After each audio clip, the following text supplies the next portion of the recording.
ଆଜ୍ଞା ଜୟ ଜଗନ୍ନାଥ। ମହାପ୍ରଭୁଙ୍କର ଏହି ପ୍ରତିବର୍ଷ ଚନ୍ଦନ ଯାତ୍ରା ହେବାର କାରଣ କ'ଣ? ଜୟ ଜଗନ୍ନାଥ। ଚନ୍ଦନ ଯାତ୍ରା ଯେମିତି ଆମେମାନେ ଆମ ଶରୀରକୁ ଥଣ୍ଡା ରଖିବାକୁ ଫ୍ୟାନ୍ ଏସି ଲଗାଉଛେ, ବର୍ତ୍ତମାନ ଆଗ କାଳରେ ବିଞ୍ଚଣା ହେଉଥିଲା, ଠାକୁରଙ୍କ ପାଖରେ ତ ସେଇଟା ହେବନି, ତେଣୁ ଠାକୁରଙ୍କ ପାଖରେ ଆଲଟ କରାଯାଏ। କାରଣ ଚନ୍ଦନ ଯାତ୍ରାଟା ନର୍ମାଲି ହୁଏ ଆଇଦର ଏପ୍ରିଲ ଲାଷ୍ଟ ନହେଲେ ମେ ଫାଷ୍ଟ ଭିତରେ ହୁଏ। ସେହି ସମୟଟା ସବୁଠୁ ରୌଦ୍ର ସମୟ, ମାନେ ଖରାରେ ସବୁଠୁ ପିକ୍ ପିରିୟଡ଼ ସେଇଟା। ତେଣୁ ଆମେ ଯେମିତିକି ଆମକୁ ଗରମ ଲାଗେ, ଠାକୁରଙ୍କୁ ବି ଗରମ ଲାଗେ। ତେଣୁ ସେଇଟା କ'ଣ ହୁଏ, ଠାକୁରଙ୍କୁ ପ୍ରତ୍ୟେକ ଦିନ ଚନ୍ଦନ ଯାତ୍ରା ଅକ୍ଷୟ ତୃତୀୟଠୁ ଚନ୍ଦନ ଯାତ୍ରା ଆରମ୍ଭ ହୁଏ। ଅକ୍ଷୟ ତୃତୀୟଠୁ 42 ଦିନ ହୁଏ ଚନ୍ଦନ ଯାତ୍ରା ଟୋଟାଲ। 21 ଦିନ ଭିତର ମାନେ ବାହାର ଚନ୍ଦନ ହୁଏ, ଆଉ 21 ଦିନ ଭିତର ଚନ୍ଦନ ହୁଏ।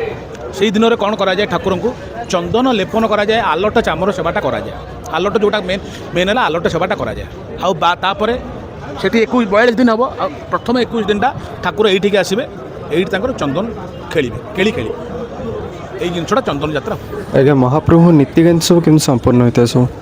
ଯେତେବେଳେ ସକାଳ ଠାକୁରଙ୍କର ସକାଳ ଦ୍ୱିପହର ଧୂପ ସରିବ, ଜାତ ଭୋଗ ସରିବ, ଜାତ ଭୋଗ ସରିଲା ପରେ ଠାକୁର ଏଠିକି ଆସିବେ, ବିମାନରେ ଆସିବେ। ଏଠିକି ଆସିଲା ପରେ ପ୍ରଥମେ ଆସୁ ତାଙ୍କୁ ଆଗ ପ୍ରଥମେ ଚାପରେ ବୁଲିବେ। ପ୍ରଥମେ ଚାପରେ ବୁଲିବେ।